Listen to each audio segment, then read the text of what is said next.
Okay बच्चों, तो हमारे पास क्वेश्चन नंबर 11। ये जो क्वेश्चन नंबर 11 है, इसमें क्या दिया गया देखिए। The roots of the quadratic equation are real and equal. अच्छा, ये बात आप समझिए, किसी का भी रूट्स रियल एंड इक्वल, ये टॉपिक आपने कहीं ना कहीं देखा होगा। इस टॉपिक को हम बोलते हैं नेचर ऑफ द रूट। मतलब जब आप क्वाड्रेटिक इक्वेशन सॉल्व करते हो तो उसके जो रूट्स मिलते हैं वो रूट्स किस फॉर्म में होते हैं, उसका नेचर क्या होता है, रियल एंड इक्वल होता है या दोनों रियल होता है या दोनों अनइक्वल होता है, इसे हम कहते हैं नेचर ऑफ द रूट। और ये जो नेचर ऑफ द रूट है ये कैसे पहचानते हैं, इसे हम पहचानने के लिए हमें सबसे पहले डेल इज इक्वल्स टू, देखिए del is equals to B square minus 4ac, इस फॉर्म से हम लोग रूट्स निकालेंगे। और ये फॉर्म से रूट्स आने के बाद हम पता करेंगे कि ये जो रूट्स है वो कैसा दिया है, real and equal. Real and equal मतलब क्या होगा, डेल की वैल्यू क्या है, जीरो के इक्वल है। अगर डेल की वैल्यू जीरो के बराबर है मतलब उसका रूट्स क्या है, रियल एंड इक्वल। ये टॉपिक आप थोड़ा सा अगर आप टेक्स्ट बुक देखोगे तो नेचर ऑफ द रूट का एक टॉपिक है, उस नेचर ऑफ द रूट के टॉपिक में सारी चीज बताई होगी, जिसमें del greater than zero, del less than zero and del is equal to zero, इस तीनों फॉर्म में इसका नेचर क्या है वो आपको बताया गया है। बट फिलहाल मैं आपको बता रहा हूं रियल एंड इक्वल कब होगा, जब आपका डेल इक्वल्स टू जीरो होगा। तो पहले हम लोग डेल निकालेंगे, डेल क्या है, तो डेल है बी स्क्वायर माइनस 4ac, इसे हम कहते हैं डिस्क्रिमिनेंट, इसे हम क्या बोलेंगे, discriminant. So del is equals to B square minus 4ac, हम लोग इसकी वैल्यू निकालेंगे पहले। तो देखो बेटा, बी क्या है, ए क्या है, सी क्या है, ये किससे निकालेंगे, हम लोग कंपेयर करेंगे। तो हम यहाँ पे लिख लेते हैं कंपेयरिंग, किससे कंपेयरिंग करेंगे, comparing with A X square plus B X plus C is equal to zero, right. हम क्वाड्रेटिक इक्वेशन से कंपेयरिंग करेंगे जनरल फॉर्म में।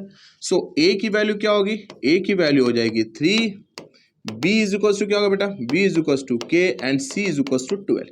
ये हमारा ए बी सी निकल गया।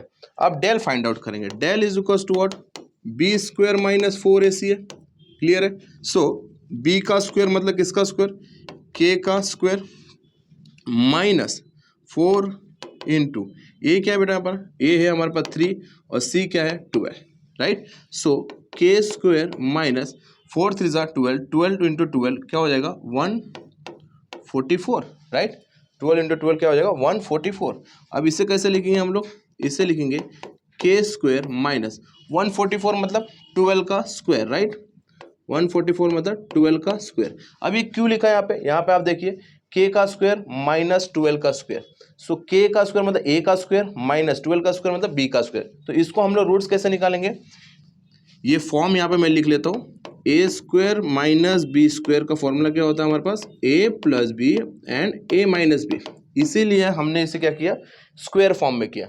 हमने जब क्वाड्रेटिक इक्वेशन सॉल्व किया था फैक्टराइजेशन मेथड से, तो ऐसे क्वेश्चन आते थे, राइट है। मैंने आपको कहा था या तो हम ए स्क्वायर माइनस बी स्क्वायर से कर सकते सॉल्व, या तो कॉमन तरीके से कर सकते। अब इसके पहले के जो क्वेश्चन है वो आप सीरीज पूरा देखिए, आपको सारे क्वेश्चन सॉल्व होंगे।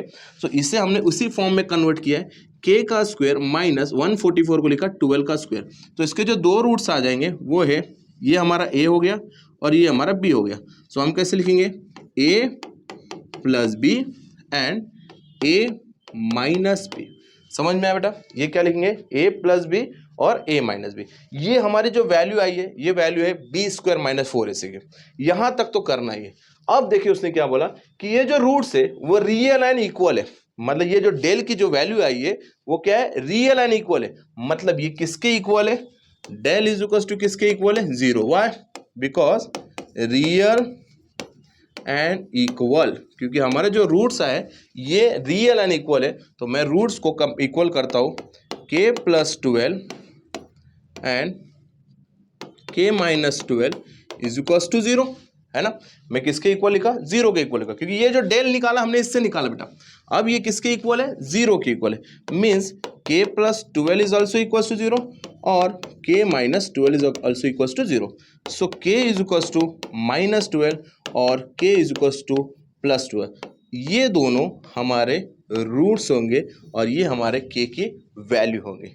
तो हमें जो बोला निकालने के लिए फाइंड द वैल्यू ऑफ के, तो हम बोल सकते हैं के इज इक्वल्स टू -12 एंड और के इज इक्वल्स टू +12। बच्चों ऐसे जब क्वेश्चन आएंगे ना तो आपको ये थोड़ा सा चेंजेस दिया जा सकता है। ये रियल एंड इक्वल की जगह यहाँ पे दोनों रियल दे सकती है, या दोनों इक्वल दे सकती है, या अनइक्वल दे सकते हैं। इसके लिए आपको नेचर ऑफ द रूट ये टॉपिक थोड़ा पढ़ना होगा। आप टेक्स्ट बुक में देखिए कुछ एक्सरसाइज में वो नेचर ऑफ द रूट का एक स्पेसिफिक एक्सरसाइज है, वो आप सॉल्व कीजिए, जिससे आपको समझ में आएगा कि डेल का नेचर कब बदलेगा।